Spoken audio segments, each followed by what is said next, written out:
Hey, what's up? I'm Joel Madden, and this is Artist Friendly. On this episode, I'm talking with the lead singer, frontman, and co-founder of the Rock and Roll Hall of Fame band, Kiss, Paul Stanley. Let's go. I don't want no bad times. I don't want to have bad. I'm not a hoarder, but I could possibly be one if I let myself go there. I mean, you just find yourself, oh, I might need this one day. Well, then buy it, but you don't need to put it in storage. You don't need it in your house. Do you think it's because I personally, I mean, I've talked about it in therapy, to be honest. I think it's something like growing up with not a lot and things being kind of hard to obtain when you're. I think that's part of it. But you know, you tend to give something importance that it doesn't have. This is a chair. Yes. Whether your mom or dad sat in it, that's what you attach to it. It's a chair. So, you know, you don't need to keep things that you turn into something that they're not. Like you give it too much power, importance because it's an old memory almost, or it's a emotional thing that maybe. Memory should be up here. Yeah. You can just clutter your life. You can you can wind up with suitcases and warehouses full of stuff. So yeah, I think that's like an ongoing thing. I got to keep this because it was my mom's. Well, you know, your mom's not here, you know, or whoever it is. Yeah. So do you need that? Probably not. Yeah, it's a trip, man. That's funny we're talking about this. I was just thinking about this yesterday, going through. I got at the new house. It's more of a personal relationship with stuff. Like you're saying, like I have all these boxes and I'm like ripping them out one at a time, and I don't want anyone touching my stuff. So that's the other thing is like my wife is a lot more like emotionally able to like not hold on to anything. She also grew up with, and different than me, she grew up in Beverly Hills, and I don't like differentiate us that way. Like I love how she grew up. I love her parents, but I grew up in like extreme poverty. And so I keep everything. Can't give that away. That could be worth something one day. Yeah. I mean, people from the Holocaust generation, people who were where they had everything taken from them or lived with uncertainty, have that same characteristic of holding on. What happens if uncertainty? What happens if things go south? I need to have that. But I reached a point in my life where I kind of went, you know, when I die, do my kids need 5,000 Kiss t-shirts? Yeah. You know, it's like they're going to go, what the hell did dad leave this for me? Yeah. And in my own way, I went through the same thing with my parents. You look at things and go, it was theirs, and it's just stuff. It has nothing to do. You're not insulting their memory by getting rid of it. Right. Again, it's like it's a suitcase, or it's a bottle. It's what you attach to it. And the more you can let that go, the more free you are. Yeah. It's sweet though it's sweet that we would want to remember people, and even though it'd be hard to let go of some physical things, the intention behind it is just holding on to someone because you love them, or you want to remember them. You don't want to let go totally, stuff like that. Yeah. But the best memories are in your head. Yeah. My dad died, I think, about 4 years ago. Oh, I'm sorry. I had a blessed time with him. Yeah. And every time I think of him, he's with me. Yeah. He told me that he'd always be with me, and he's with me. So do I need his wallet? Do I need this? No. Right. So, but I do understand you want to have a certain standard or certain things, but hoarding too much, you know, if you have one or two things, I get it. But the more you can free yourself of that stuff, and that's something I only found as I got older, because at one point in my life, I had closets full of clothes. I mean, really, and it becomes some cool ass clothes though, bro. Yeah, but it becomes oppressive. It's kind of like, Jesus, you know, you're being suffocated by all this stuff. Yeah, you're hauling around all this stuff. Get rid of it. Yeah. Have people come over, take it. You know, I remember having somebody come over to my place, and I just opened all the closets and said, here's a suitcase. Take what you want. You know, I'm not going to miss it. That's cool. That's some wisdom. You know, it's you just unburden yourself. You hold on to so much stuff. You're so much more free. Yeah. And it's true. I mean, I think about, my dad passed away in 2019. So like you, we had a very complicated relationship, but the last 10 years of our time together was incredible. Mine too. Mine too. It was really, my dad lived to 101. Oh, wow. And the last 10 years were magic. I mean, that's pretty special. Yeah. Until that time, it was kind of like magnets that are turned the wrong direction. They can't quite cement, but the last 10 years were just priceless. So that's what I have. Yeah. And I don't question it because it was so good and we had a good time. I think that's how it was meant to be. I think I had to go, the complications in our relationship, I didn't even think we chose them, but they were there. And as I got older, I realized like he was just like me. He was just a guy trying to figure out how to have a family. Adults are just kids that grew up, but they're still somebody stumbling around trying to get it right. Yeah. Still got the same shit going on. So, we look at our parents or adults when we're kids as though they're perfect. They're no different than we are. Yeah. So if you go to the movies or if you read a book and it's not so great, but it's the end of it you remember, so that's the same thing that I experienced with my dad. And I think we can experience that with a lot of relationships. Yeah, there was some bad times, but it's all a means to an end. It's how it ends up. And it's the real experience of living and being a human is these like complicated things. Love is complicated. Life is complicated. Parenting is fucking complicated. I always know, like, my kids are teenagers and I go, you know what? There's going to be some stuff that I didn't get right that you're going to have to work out. And I'm going to be here for it. Like, I'm here to sit with my kids. If they ever want to let me have it, I'm here to hear their experience. And like, but what's so nice to hear, and we're just diving in, but like to sit with you and hear you talk about that for a few seconds even is really comforting because you're this rock and roll legend. You have all this experience, right? I always wonder, there's that experience where you've had this legendary career that's spanned decades, but then there's the real person that's living their life. And that's important for people to see because we tend to get caught up in deifying, looking at celebrities or musicians as perfect. And the best thing I can do is tell people I'm not. The less secrets you have, the more free you are. Yeah, right. So the more you can say to people who you are, you're not carrying that anymore. Yeah. And then you also find people going, oh, you too? So when you're talking about your dad in the last 10 years, somebody else like me will go, me too. Yeah. So when you put it out there, you find out that you're not that different than everybody else. And it's healthy for you and for them. No secrets. I agree with that.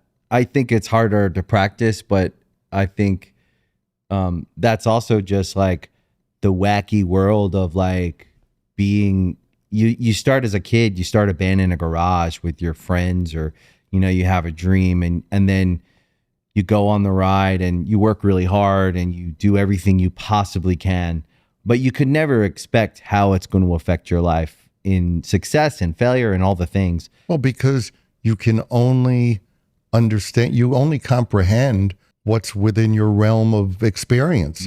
You don't know, I want to be famous. Well, what does that mean? I'm going to get girls and I'll get money. Yeah, that's true. But it's all the other stuff. Oh, it also means that these people aren't going to like me and this person's going to be jealous. And, there's so much that goes along that you can't know ahead of time. Yeah. It's a work in progress. It's, you don't know, you got to turn the page. You don't know what's on the next page until you get there. Yeah. So, you stumble through and give yourself a break. Yeah. And telling your kids, hey, I'm going to make some mistakes is probably something that your dad didn't do. Right. And that's great for your kids to know that you can say you're sorry or that you can say I made a mistake. I think there's a generation that couldn't do that because they thought it made them less. It actually makes you more. Yeah. When you tell your kids that you screwed up, then they look at you a whole lot differently. So, yeah, I think we can either replicate what we saw or we can remember it and go, that's not the way to be. I always say I'm who I am because of my parents and in spite of my parents. Yeah, same. I feel the same way, man. You know, and when I make a decision with my kids, it's like, how would I like to have had that handled? What would have been the best way? Because we tend to just do what we remember or what we saw at home. And at some point, if we're lucky, we go, wait a minute, that was fucked up. You know, that wasn't good. Yeah, we can stop and go, like, if that was me, which it was me, my kids I think they're better than they're more well-behaved, I think. Of course. And they see you more realistically because you're telling them that you're an adult and you're not perfect. Yeah. And you're going to do things wrong. Yeah. You know, I'm here for you and there are things you may have to work on. Yeah. It's interesting being also in a rock band. Do you feel like people want us to do do things wrong? Well, I think that sometimes people glamorize the worst. Yeah. Wow, he's a rebel. He's got a needle in his arm. You know, it's like people want to live vicariously by you doing stupid, dangerous things that they wouldn't do. Oh, he's a real rock star. He's living on the edge. Well, that's kind of like looking up at a building and seeing somebody on the edge and telling them to jump. I don't think that's something to either emulate or put in a positive light. It's, you know, at some point in your life, you either roll up your sleeves and get it right or work on it, or put a gun in your mouth and a needle in your arm. You know, you got to make choices. But to look at people, to glamorize people at their worst as though it's cool, it's a cartoon. Yeah. I think about it, and I think, you know, music in general has a very high mortality rate, and it's glorified. When artists, I think at our core, we're like working shit out in front of everyone. We're like, it's a very therapeutic process of making music and going on and making art like that. But we're actually, I think, like, we want to bring people together to have a good time, to feel better about themselves. And that's at the core of like music and rock music and live shows, which. Yeah, but we also want to get people together because it makes us feel better. Yeah. And that's something you work on over time, because that's not the solution either. Yeah. It's like fame should give you the opportunity to work out what needs fixing. Yeah. The reason we get in front of a crowd, well, that's abnormal. To be comfortable in front of a big crowd, that's not, why do you need that? Then you can continue being a performer, but you kind of get away from that being the drug. Right. There are people in bands, there are people who are always on tour because they have no life. Right. That's their life. I reached a point years ago where I went, you know, who am I when I'm home? Who am I when I look in the mirror? You know. That's fucking awesome, dude. That's nice to hear. At what point in your life did you realize that? You know, I was always struggling, you know, and like a lot of people, I thought success was the answer. Me too. And then you get it and you go, I still got all these same issues, but they think I'm perfect. And then you just got to, you know, are you going to live a lie? Are you going to let people think you're perfect when you know you're not? Or are you going to work on yourself? And that's, you know, that's where therapy or whatever you need to do comes into it. Yeah, some form of like personal growth, personal development, whether it's therapy or I like therapy. I like being able to talk to someone that I respect, that helps me work out the core of something and I need to talk to someone who doesn't value fame, who doesn't value money, who values kind of integrity, values in personal success, which I look at as like personal growth, happiness. I mean, this is very therapeutic for me, but I really like having a place to go and work shit out where the values are right. Well, The whole purpose with therapy is to find somebody who has no vested interest. They're not there with any agenda except to help you look at yourself Right. and figure things out. I think when people sometimes start therapy, they're looking for answers. Well, they can help guide you to finding your own answer, but nobody can give you an answer. It doesn't work like that. When people start going, well, if I were you, well, you're not me. You never lived a minute in my shoes. So right then and there, I'm not interested in what you have to say. But somebody who has no interest and can just help you look at your own life or your own decisions, that's, if you're willing to put in the work, and it's a lot of work. If you just go in there to chit chat, you're going to get out of it what you put into it. But you can either live with a toothache and decay in your tooth, or you let them dig it out. It doesn't go away on its own. Yeah. But you do the work, you come out a lot better. That's cool. That's cool to hear. Yeah, it's funny. I was like very excited to talk to you. It's like great place to start because I didn't know where to start because there's so much to talk about, and it's not every day you get to sit down with you. Well, that's very nice of you to say. It's so legendary and so hard to accomplish what you have in your life. And so if I ever get the chance to sit down with someone that I admire and respect what they dedicated their life to, it's a big deal for me because I love music and I love the dream. I love inspiring people for the, I always think like out there, somewhere out there, there's a kid that picks up a guitar and wants to write a song and wants to believe that they can, do something that matters. You were that kid. Yeah. I was that kid. Yep. So yeah, I've never stopped being a fan. Me too. I meet certain people and I'm still in awe of them. That's part of my DNA. There were certain things that changed my life in terms of music or going to a concert. And that doesn't change. It has nothing to do with what I accomplish. I accomplish things because of that. And I'm still tied to the appreciation and the wonder of some people or bands.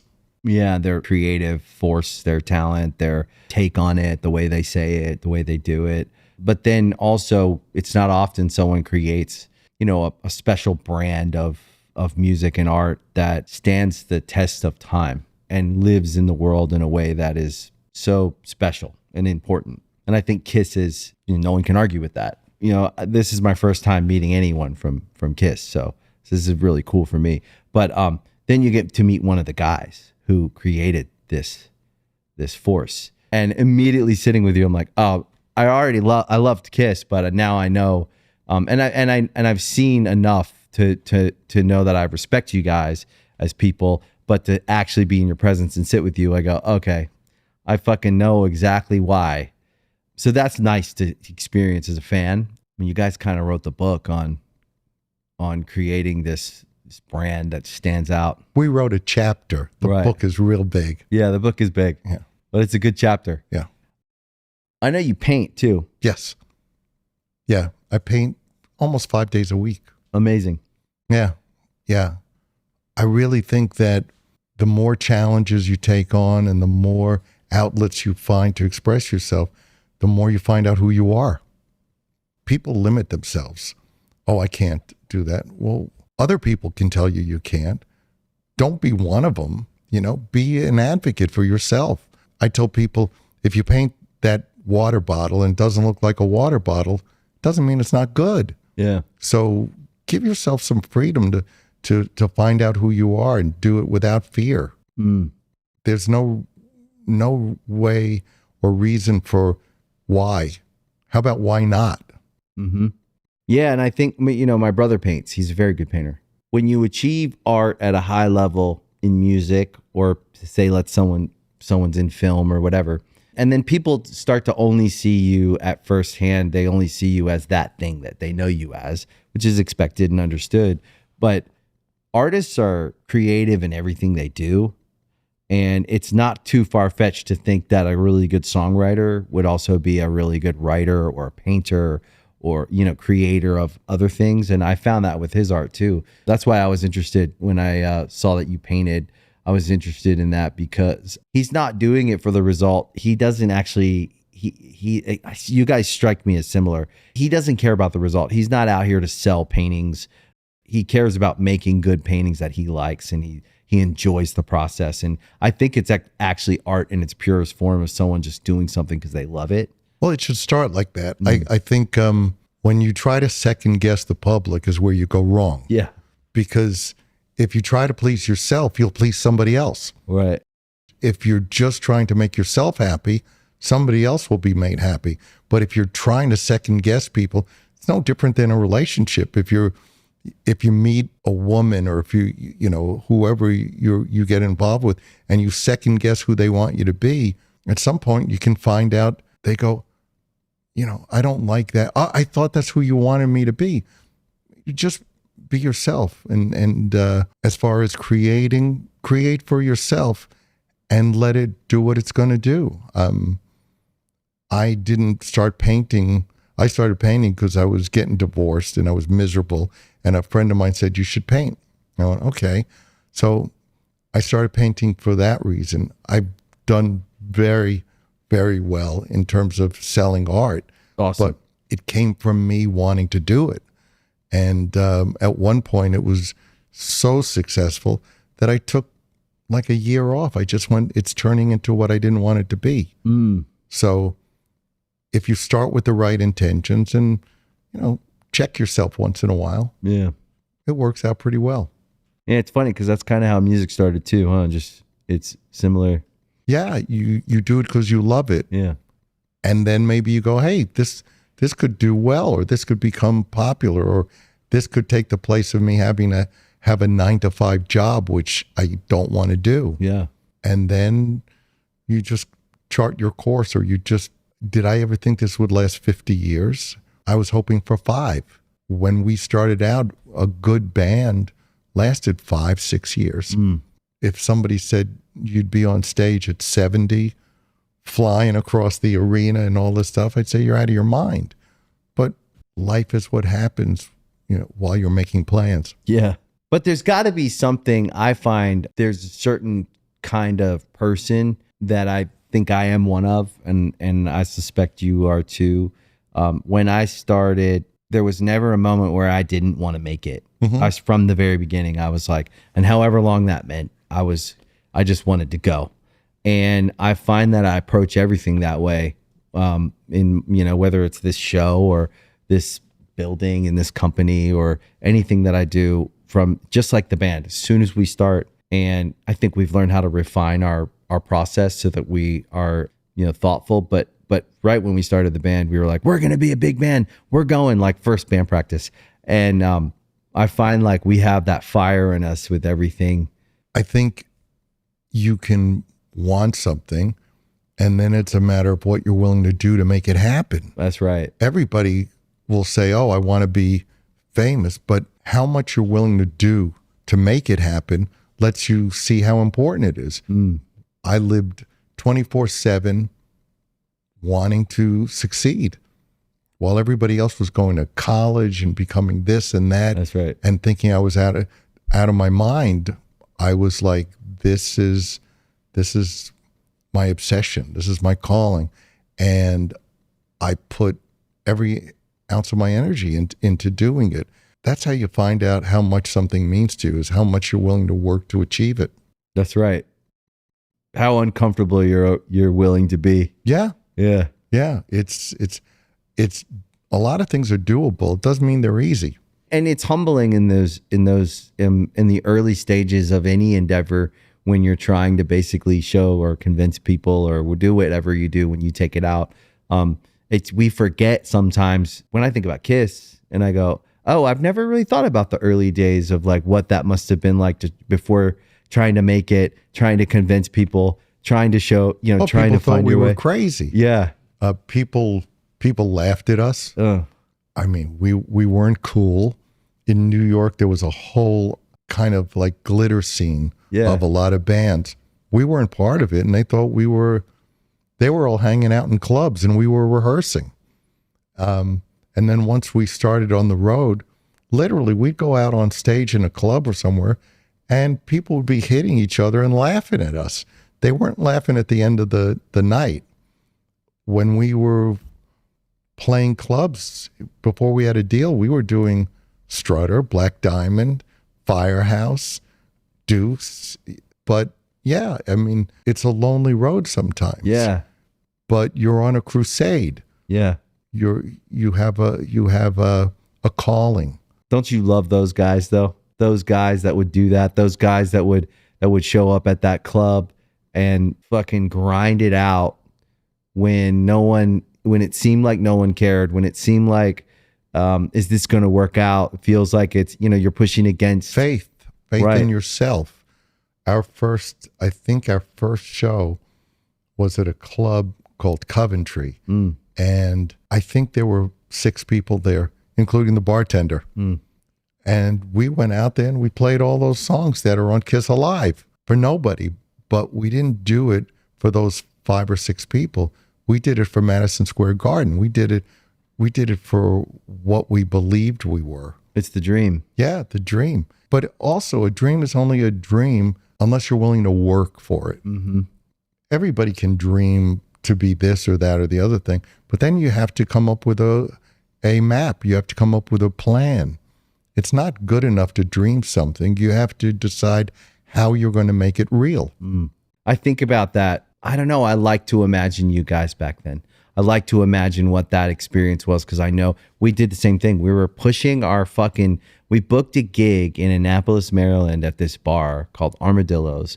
And it was just like another bar downtown where like the Naval Academy midshipmen would go drink and everyone locally. It's a real bar street on Main Street in Annapolis. But it was where there was a like very vibrant like music scene. And we went up there because there was this band, Jimmy's Chicken Shack. They were like a local band that got big. They had like a big hit on alternative rock. And in the 90s, it was like radio was everything. Alternative radio was like our world. And if we could just get on that HFS, and it was important to us. And it was really important in our development as well, just dreaming like that and having that local scene to like aspire to try and find our way. Anyways, we booked a gig at this bar every Sunday. And the deal was like a couple $100. We had to bring all the equipment. We had to bring the PA, the drums, everything. And we moved up there and we rented this like row house.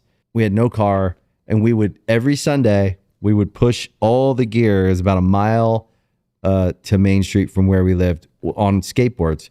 We would push it back and forth But all day. When we did things, I used to rent our truck. Sometimes it was like it looked like a mail truck. Yeah. And those are the things that we didn't, even back then I went, one of these days I'm going to look back on this as the magic times, the magical wise. times, being on a subway after a show with me and Gene, and we still have a little bit of makeup on our faces. And we had to just bring the truck back to Long Island City and drop it off. And yeah, those times. No iPhones, no easy route to, you know what I mean? Nothing. We would load our equipment into places in the afternoon so people thought we had a road crew.